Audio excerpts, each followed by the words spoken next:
பத்ர் போர். இஸ்லாத்தின் முதல் போர் இந்த பத்ர் போர். ஹிஜ்ரி 2ஆம் ஆண்டு ரமலான் பிறை 17 அன்று நடந்தது. இந்த போர் நமக்கு என்ன உணர்த்துதுன்னு பார்க்கலாமா? மக்காவாசிகள் 1000 பேர் கொண்ட படை.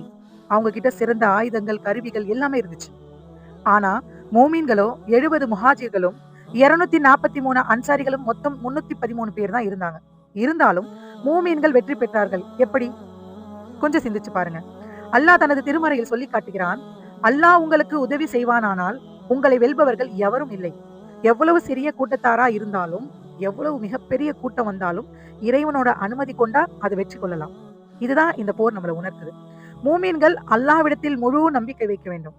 அல்லாஹ்வின் மீது நம்பிக்கை கொண்டால் அல்லாஹ் எப்படியாவது உதவி செய்வான். அது இந்த போர்ல நடந்திருக்கு. அதாவது பத்ருடைய போர்க்களத்தில் அல்லாஹ் வானவர்களை இறக்கி உதவி செய்தான்.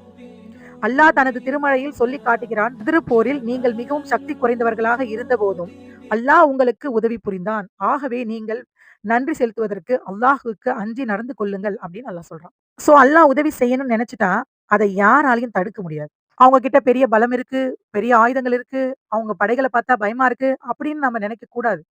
நம்ம தைரியமா இருக்கணும். அதாவது நம்மளும் இன்னைக்கு பத்ர் போர்க்களம் மாதிரி ஒரு போர்க்களத்துல இருக்கோம். போர் நடந்துட்டு இருக்கு.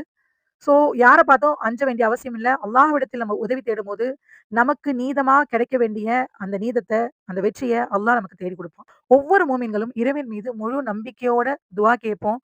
எல்லாத்துக்கும் ஒரு நல்ல முடிவு வரும். அநியாயங்கள் அழிக்கப்படும், நியாயங்கள் நிலைநிறுத்தப்படும். அஸ்ஸலாமு அலைக்கும் ரஹ்மத்துல்லாஹி வ பரகாத்துஹு.